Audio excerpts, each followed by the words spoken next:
Just after sunrise on the Pacific Coast Highway, a driver sees something strange. A gray Honda Civic pulled over, lights on, doors unlocked, fog drifting through the open windows. A purse in the passenger seat, cash in the center console, a laptop in the back, keys still in the ignition. But no driver, no movement, nothing but the cold ocean wind. Detectives would later say it looked like someone stepped out and vanished mid-breath. Her name was Elaine Park, 20 years old, a daughter, a friend, gone without a trace. In the days before this car appeared, security cameras captured her alive, laughing, walking, driving, and then silence. This is Timeline Unfolded, where every story, every truth is brought to light. This is the story of the final hours before that silence, and the mystery that still haunts this coastline.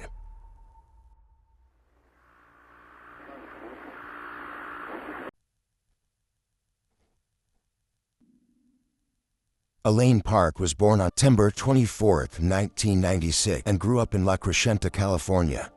By the time she turned 20, she was the kind of person people remembered, even if she didn't think they would. Elaine Park wasn't a ghost when she walked out of that gated community. She was a real young woman, with dreams, flaws, plans, and a life she was still trying to piece together. At 20 years old, Elaine was quiet, creative, beautifully sensitive. The type who felt the world a little sharper than most. She loved performing, dance rehearsals, acting classes, late-night auditions she'd convince herself she wasn't good enough for, right up until the moment she stepped in front of the camera and surprised everyone, including herself. She wasn't perfect, she struggled with depression, a fact confirmed by the Charlie Project. But depression didn't define her. It didn't steal her ambition, or her humor, or the way she lit up when she talked about the future. Elaine was an aspiring actress and artist, someone who dreamed in color and fought hard for her place in the world. She talked about school, about getting back on track, about the things she wanted to fix, the job she hoped to find, the places she planned to go. She wasn't disappearing from her life, she was trying to rebuild it. People closest to her say she was sensitive, loyal, and hopeful in a quiet way. The kind of hope that makes you believe things can change even when the road feels uncertain. So on the night of January 27, 2017, Elaine wasn't running away. She wasn't spiraling, she wasn't giving up. She was doing something simple, something familiar, something completely normal. She went to see the person she'd been spending time with, at a house she'd been to before, in a neighborhood she knew. And within hours, every trace of her life would turn into a question. On the night of January 27, 2017, nothing about Elaine Park's plans suggested danger. She left her mother's home in La Crescenta and drove to Calabasas, to a gated community off Delphine Lane, where her on-and-off boyfriend lived with his family. His name was Divine Compare, known as Div. The two had been seeing each other on and off. A young relationship friends described as close but sometimes complicated, the way many 20-something relationships can be. Elaine had spent time there before. She knew the house, knew the neighborhood, knew the routine. This wasn't a late-night meetup with a stranger. Familiar ground, a place she felt comfortable, a quiet, upscale community where she sometimes spent the night. Nothing unusual, nothing alarming. That night, the plans were simple. Elaine and Div took an Uber to a movie, a normal date on a normal Friday. Before getting into the Uber with Divine, Elaine walked toward her car. In the security footage, another vehicle enters the frame first, headlights sweeping across the street as it makes a U-turn and continues up the road.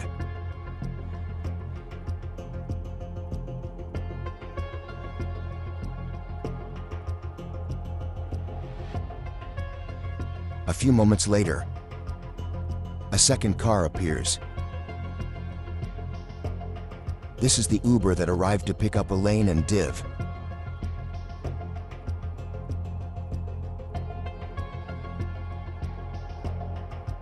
When the Uber pulls up, Elaine is still near her own vehicle. She then turns back toward the house.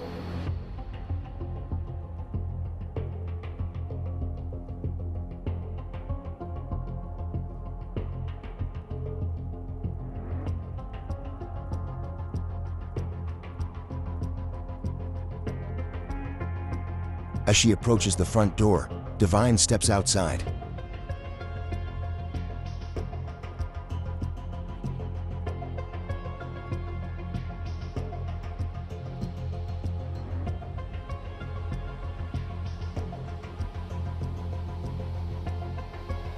Together, the two walk toward the waiting car and get in. This is the ride that takes them to the movies that night.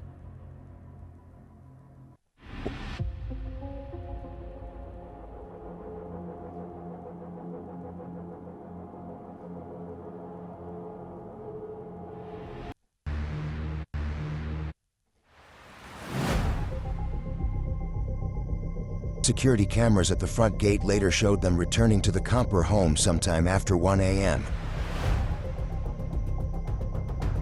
Here is the full clip of them arriving back home together.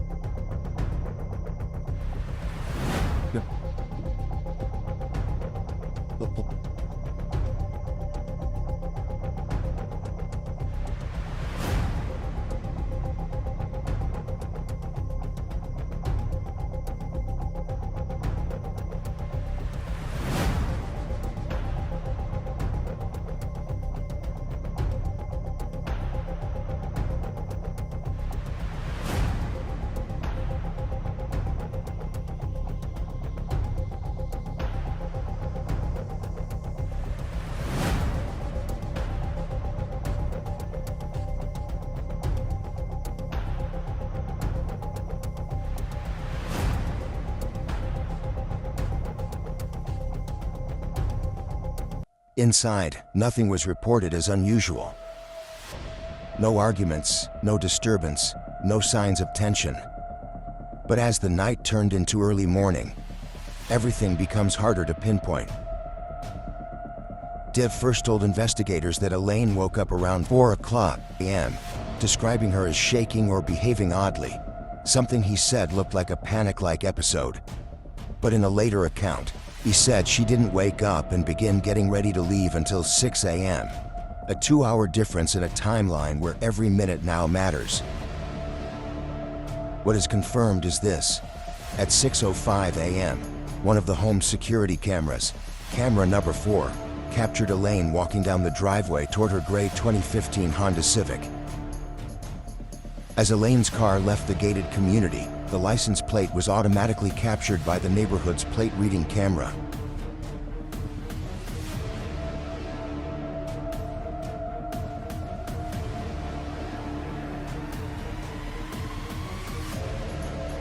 Investigators later noted that the system's timestamp was likely off by about an hour due to a daylight savings setting.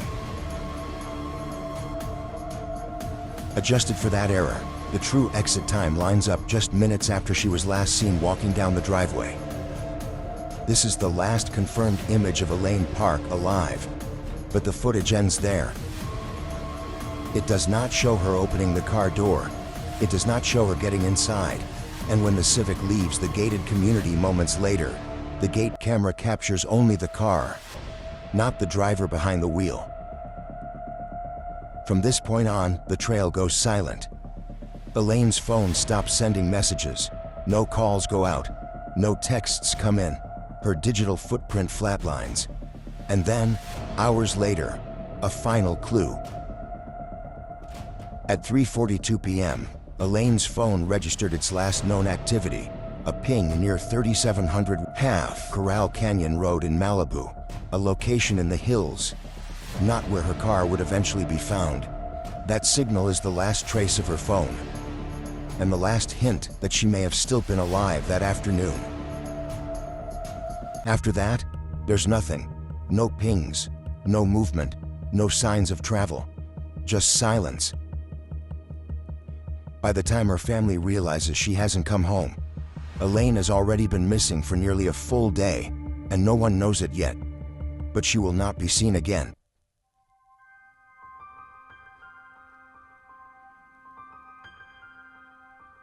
For most of January 28th, Elaine's mother, Susan Park, didn't sense anything unusual. Elaine was 20, independent enough to come and go, but responsible enough to check in. But as the hours passed with no messages, no calls, no sign of her daughter returning home, Susan felt something was wrong. Elaine wasn't the kind of person who disappeared for a day without telling someone where she was, and she wasn't answering her phone. Not once. By the next morning, that feeling had only grown stronger. Susan tried again, and again. Still nothing. When Elaine hadn't returned by January 30th, Susan filed a missing persons report with the Glendale Police Department. A mother now in the middle of every parent's worst nightmare. A daughter who left home and never came back. And while police began collecting statements and piecing together early clues, one crucial thread of the mystery was already waiting, far from home along the Pacific Coast Highway. When the missing persons report was filed, the search for Elaine widened quickly. Detectives reviewed what data they could, including that final phone ping near 3700 half Corral Canyon Road in Malibu on January 28th at 3:42 p.m., but that ping didn't lead to answers. February the 2nd, 2017. 6 days since anyone had heard from Elaine. A deputy from the Lost Hills Sheriff's Station drove up to Corral Canyon to check the location associated with Elaine's final phone signal. He searched the area near the coordinates. Nothing. No car. No sign of Elaine. He drove the winding canyon road again. Still nothing. So he continued downhill, heading toward the Pacific Coast Highway. And that's when he saw it. A gray 2015 Honda Civic pulled over on the shoulder near 26048 Pacific Coast Highway, just south of Corral Canyon, Elaine's car. From the outside, nothing suggested a crash or mechanical failure. No skid marks, no shattered glass. Just a car resting quietly on the edge of the highway, as if someone had stepped out moments earlier. But the details inside told a different story. The doors were unlocked, the keys were still in the ignition, the headlights were on, but the battery was dead. Her purse was inside, her laptop was in the back. Her ID and exactly $37 in cash were found in the vehicle. Her belongings hadn't been rifled through. Nothing was missing, nothing was scattered, everything was exactly where it should have been. It looked like Elaine had stepped out of the car and vanished into thin air. There were no signs of a struggle, no footprints around the vehicle, no indication of where she might have gone, or how the car ended up on the highway when her last phone ping had been in the hills, not near the coast. The location, the condition of the car, and the absence of clues all pointed toward one chilling reality. Elaine hadn't simply walked away. Something had happened, and whatever it was, it left no trace behind.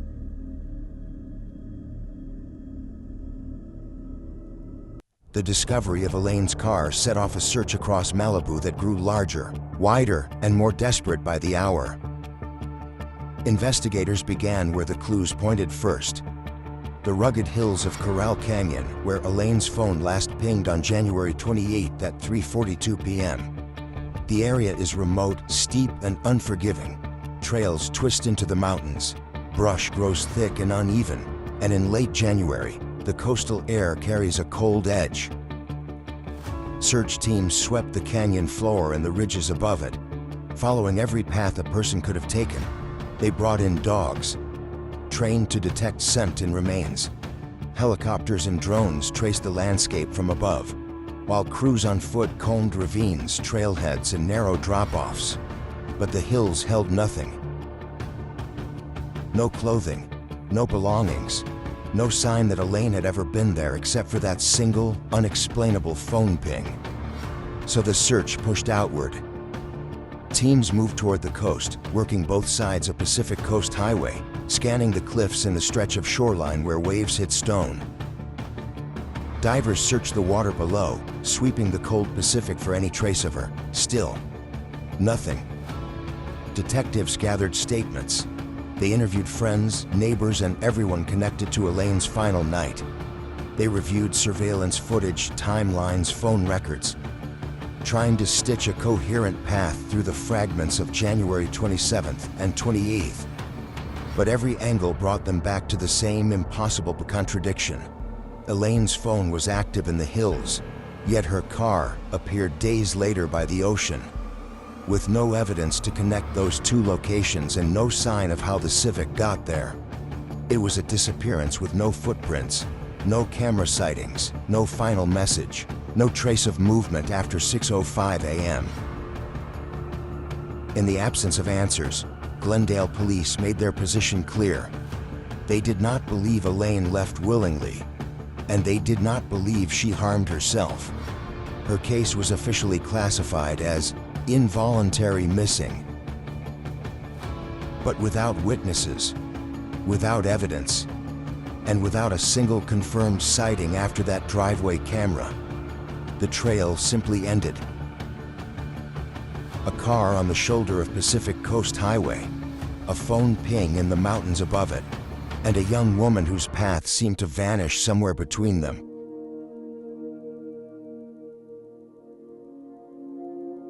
For all the theories, all the timelines, all the searches that stretched from the Malibu hills to the edge of the Pacific, the truth is painfully simple.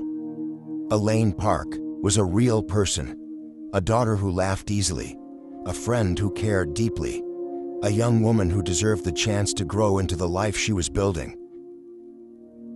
She loved performing, loved dreaming big, loved the small, steady moments of being 20 and figuring herself out. And none of that should have ended on the side of a highway with her belongings left untouched and her future cut away in silence. Her mother still waits for answers. Her family still carries a grief that has no shape, a grief made of questions instead of goodbyes. Someone knows what happened after 6:05 a.m. Someone knows how her car reached Pacific Coast Highway. Someone knows why her phone stopped pinging and why no trace of her was ever found in the hills or near the coast. And someone can help bring her home. Elaine was 20 years old. She had a life, a voice, a story. And that story does not end with a mystery. If you have any information about the disappearance of Elaine Park, no matter how small it might seem, please contact the Glendale Police Department at 818-548-4911 or police@glendale.ca.gov. You can also submit anonymous tips through your local law enforcement agency. Her family deserves answers. Elaine deserves to be found. This is Timeline Unfolded, where every story, every truth is brought to light.